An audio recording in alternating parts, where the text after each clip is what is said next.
สวัสดีครับผมทงชัยปรีชาเพชรของเราครับมื้อนี้อยู่ที่จังหวัดหนองคายครับอำเภอศรีเชียงใหม่เราอยู่ที่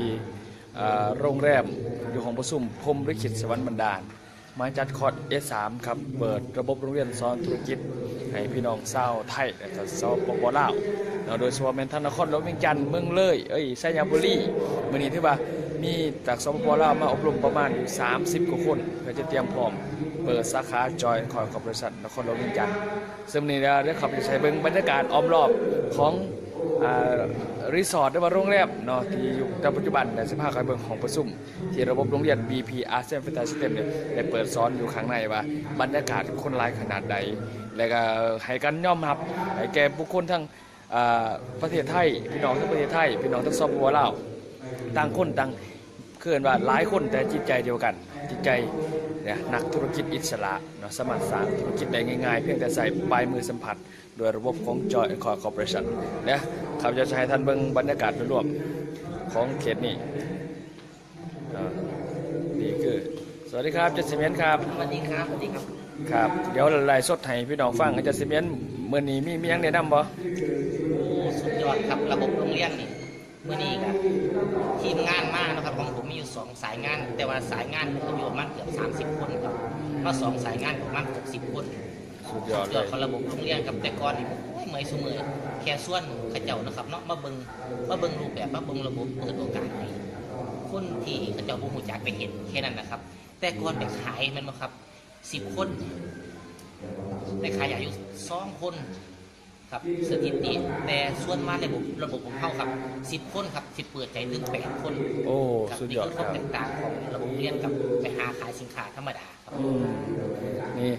ซึ่งส่งผลให้มีรายได้ปัจจุบันเนี่ยเดือนหนึ่งหลายแสนบ่จันต่อเดือนก็เดือนนึงตอนนี้ประมาณ100,000ครับประมาณ100,000โอ้สุดยอดเลยทีเดียวคือมันสุดยอดแล้วสำหรับเจ้าไทยชาวนาครับครับพออีกแล้วครับเนาะโอเคครับขอบคุณครับอาจารย์ครับครับอันนั้นคือเป็นการแบ่งปันโดยที่บริณาตหมายให้กับพี่น้องผู้ที่สนใจหรือว่ากำลังศึกษาธุรกิจดูแต่บุคคลว่าสิเดือนธุรกิจจังไดในยุคนี้เพราะยุคปัจจุบันนี้เป็นยุคธุรกิจที่เฮ็ดยากทำยากใส่ทุนหลายและก็สำคัญคือคู่แข่งมันหลายเกินไปเนาะถ้าเฮ็ดธุรกิจอย่างใหม่ขณะเขาเฮ็ดธุรกิจเครือข่ายขายตรงนี่เขาสังเกตว่ามันก็มีหลายบริษัทเนาะในส่วนของประเทศไทยจะมีอยู่พันกว่าบริษัทในพันกว่าบริษัทนี่ก็มีบริษัทถูกต้องตามกฎหมายก็หลายเนาะแล้วก็บริษัทที่ถูกต้องกฎหมายจดทะเบียนก็จริงแต่ว่าเวลาเขาเฮ็ดการตลาดของเขานี่เฮ็ดนอกเหนือกฎหมายไปอีกเพื่ออย่างเพื่อให้ตัวเองฟ้าวเกินว่าใส่ระบบแผนการตลาดตีปลาขนาดใส่ต่างๆแต่ว่าของเรานี่เป็นการสื่อขายเนาะเป็นระบบจอยคอร์ปอเรชั่นเป็นการสื่อขายสินค้าเนาะได้จากเครือข่ายผู้บริโภคเครือข่ายนักขายแต่เครือข่ายนักสร้างธุรกิจซึ่งเป็นระบบที่ว่ามีแผนการตลาดจ่ายต่าง17ช่องทางซึ่งเฮ็ดให้คนบ้านนอกชาวไร่ชาวนาชาวสวนนี่กรรมกร3หล่อใบแบกคำหามกลมๆเงื่อยๆนี่สามารถเป็นเจ้าของระบบธุรกิจได้ซึ่งส่งผลให้ท่านประธานเนาะดร.สมชัย หาศิรหานี่ก็คือขอบคุณเพิ่นที่เพิ่นปัจจุบันนี้ให้โอกาสทั้งพี่น้องสปปลาวได้มีสาขาซึ่งเฮาก็ใกล้จะเปิดแล้วเนาะวันที่22เดือนกุมภาพันธ์เดือนนี้แหละเนาะก็เพิ่นเอาสินค้ายังเข้ามาสู่ที่สาขานครหลวงจันทน์เพื่อเตรียมจัดงานเปิดสาขาอย่างเป็นทางการซึ่งเฮาก็สามารถขยายแฟรนไชส์ของห้างค้าไอมาร์ทเนี่ยหันค่าสะดวกซื้อขายมาม่าปลากระป๋องเป๊ปซี่โคลาM150โออีซิตันต่างๆนี่แหละเนาะมีทุกอย่างสินค้าเฮา 30,000 กว่ารายการซึ่งโดยปกติแล้วยังคนสปปลาวเนาะอย่างข้าพเจ้าคนสปปลาวเนี่ยเฮาก็ใส่สินค้าแบรนด์ของประเทศไทยอยู่แล้วแต่มือเกิดจนฮอดอายุปัจจุบันนี่ใส่มาตลอดแต่เฮาก็ได้แต่ส่วนลดบางนิดหน่อยหรือเอาไปขายกับขายราคาที่แตกต่างกันไปว่าซั่นซะเพื่อกำไรส่วนตัวแต่ในที่นี้ สินค้าเป็นสินค้าในระบบและสามารถปันผลกำไรถึง17ช่องทาง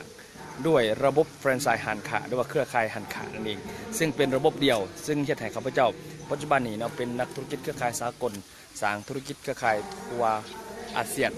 เนาะสร้างแล้วก็สำคัญเป็นเปิดเป็นระบบโรงเรียนสอนธุรกิจซึ่งเอาประสบการณ์ของข้าพเจ้า10 ปีที่ผ่านมาเนาะล้มลุกคลุกคลานสำเร็จยังมากมายที่อดีตที่ผ่านมาแล้วก็เจ็บปวดยังก็มากมายเอามารวรวมเป็นหลักสูตรแล้วมาสอนและถ่ายทอดเป็นเรื่องราวจริงให้กับสมาชิกหรือให้กับองค์กรของระบบของเขาเองซึ่งวันนี้ข้าพเจ้าใช้เบื้องบรรยากาศเรากำลังมาถ่ายทำอยู่บรรยากาศอยู่ ปัจจุบันอยู่ที่น้องค่ายเนาะก็จะมีรถมาจากจันทบุรีมาจากยังต่างๆเลิกเยี่ยมมากมายเนาะตอนนี้เขาอยู่ที่ครัวพรหมลิขิตสวรรค์บันดาลเนาะซึ่งอยู่ที่เขื่อนว่าจังหวัดน้องค่ายนั่นเองเนาะแต่มีพี่น้องทั้งเมืองเลยแต่รถทั้งหมดนี่ที่มันจอดอยู่ตรงนี้ก็คือเป็นรถที่เป็นมาเข้าระบบโรงเรียนเนาะระบบคอร์สอย่างต่างๆเพื่อเอาทีมงานมาเรียนรู้ธุรกิจได้เปิดใจก็คือส่วนมากเมื่อกี้นี่ที่ทั้งอาจารย์เสมียนเพิ่นบ่อยฟังว่าในระบบโรงเรียนของเฮานี่เนาะเป็นระบบเดียวที่สามารถเปิดใจคนได้ถึง99%ที่ผ่านมานี่เฮ็ดให้ส่งผลให้ข้าพเจ้านี่ขึ้นตำแหน่งอย่างไวว่าก็อย่างใส่ระบบโรงเรียนขับเคลื่อนธุรกิจเนาะบ่มีไผอยากลำบากลำเฮาดอกบ่ต้องเข้าใจเฮ็ดธุรกิจไผก็อยากสำเร็จไวๆอยากให้สำเร็จเติบโตได้ยิ่งใหญ่แต่ว่าวิธีการสำเร็จนั้นเนาะมันต้องมีวิธีของมันติบางคนว่าทางลัดบ่มีทางลัดความสำเร็จบ่มีดอกมันบ่มีความสำเร็จก็ย้อนว่าเจ้าบ่เข้าใจนั่นเองเจ้าเลยบ่มีความสามารถที่จะสร้างสะพานให้กับองค์กรก็เลยว่ามันบ่มีทางลัดเขาต้องเข้าใจได้ว่าขนาดทางลัดของเสียงก็ยังมีโทรศัพท์เป็นบ่โทรศัพท์มือถือยากสำใดคนทั่วโลกสามารถติดต่อกันได้แค่เพียงกดกิ่งเดียวเขาก็ยังเติบโตเขาก็ยังติดต่อกันได้ Facebook ก็สิเขายังแค่ให้เพื่อนฝูงมีเพื่อนฝูงเบิดทั่วโลกเขายังไม่เห็นหน้ากันได้เฮ็ดธุรกิจเครือข่ายเหมือนกันยุคปัจจุบันยุคเครือข่ายท่านหลีกเลี่ยงบ่ได้ดอกว่าจะบ่รังเกียจเครือข่ายเนาะปฏิเสธธุรกิจเครือข่ายรังเกียจเครือข่ายแต่ว่าท่านรังเกียจเครือข่ายก็บ่ได้หายไปเอาง่ายๆซะเหมือนท่านรังเกียจเกมเนี่ยบอกว่าลูกติดเกมมาสิรังเกียจเกมแต่ท่านรังเกียจเท่าใดก็เกมก็บ่ได้หนีจากโลกนี้ไปมีแต่ผู้ผลิตเกมร่ำรวยและผู้เล่นนี่เสียเวลาแล้วก็จนลงแต่ระบบธุรกิจเครือข่ายนี่กันผู้ได้สร้างเป็นเจ้าของธุรกิจกับเป็นเจ้าของธุรกิจได้ผู้ได้มาขายก็เป็นนักขายได้ใครมาซื้อก็เป็นผู้บริโภคได้คือมาแบบไรทันได้แบบนั้นเนาะซึ่งระบบโรงเรียนเฮานี่สามารถแก้ปัญหาให้ทันยากเพียงใดก็ตามปัญหาท่านสิมีปัญหาเรื่องใดก็ตามในธุรกิจเครือข่ายในอดีตที่ผ่านมาหรือในปัจจุบันระบบโรงเรียนของเฮา BP ASEAN Fantasy System สามารถนำพาท่านไปสู่ความสำเร็จได้ซึ่งพิสูจน์มาแล้วหลายๆท่าน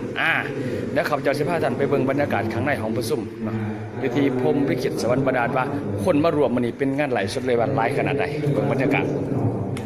มีลงอะไรเพราะฉะนั้นเนี่ยสรุปเลยเร็วมาก30 นาทีสรุปเลยวันนี้จากที่ผมพูดมาทั้งหมด5 ข้อเลยวันนี้ต่ออีกชื่อนะครับให้ครบเลยสรุปเลยวันนี้การเริ่มต้นเนี่ยท่านต้องวางแผนดีๆเพราะวางค่าเกิดมันผมเนี่ยผมวางค่าแล้วผมวางค่าแล้วทำไมผมว่าอย่างนั้นเพราะการลงมีรอบทั้งหมด1 โก 1 หุ้น3 โก 3 หุ้น7แล้วก็15มันสามารถลงได้เท่าไหร่สูงสุดเนี่ย15ตอนนั้นคนที่ไม่ได้นำบอกว่าตอนนี้ลง1 โกนะสร้างทีมแค่2 คนตอนนี้มีโอกาสรับไปได้สูงสุด15,000ผมก็จะจ่ายเงินลง7,000เลยอะไรนั่นเพราะบอกว่ามันเยอะเดือน4 เดือน5ปีหน้าล้าน4ผมว่าโอ้ยสบายมากพอไปจ่ายเงินที่รัฐบอกว่าตอนนี้เขา3 โกสิ3 ตัวได้นะแต่ว่าไม่ได้15,000ต้องได้วันละ45,000ในละ1,300,000นี่น้องบิ๊กได้ปีนึง16 ล้านผมก็เอา3 หุ้นแล้วกันใช้เท่าไหร่พี่21,000ผมก็จ่ายเลยครับแล้วถ้าท่านจ่าย3 โกตัวเองจับตัวเองนี่คือเลย1,000มันต้องเข้าควายจริงๆที่เราจะบอกว่าชวนคน4 คนนะผมขยายเป็น4 คนนะขนาดผมลงแค่3 รหัสเนี่ยผมจะได้เงินไป10 กว่าล้านบาทใช่ไหมครับใน5 ปีแรกจะไปลงแค่10 ปีนะตอนนี้ผมรับเงินมารวมทั้งหมดเนี่ยเกือบ40 ล้านแล้วต้องผมได้7 ปีครับอันนี้แค่3 รหัสเป็นได้ขนาดนี้เลยนะเพราะฉะนั้นเนี่ย3 รหัสได้ขนาดนี้มันยังมีผมก็รู้ทีหลังว่าเฮ้ยมันไม่ได้แค่1 กับ 3มันยังมี7ด้วยผมเสียดายครับผมแก้ไขได้ไหมผมอยากจะ3 ตัวมาเป็น7 ตัวได้ไหมครับไม่ได้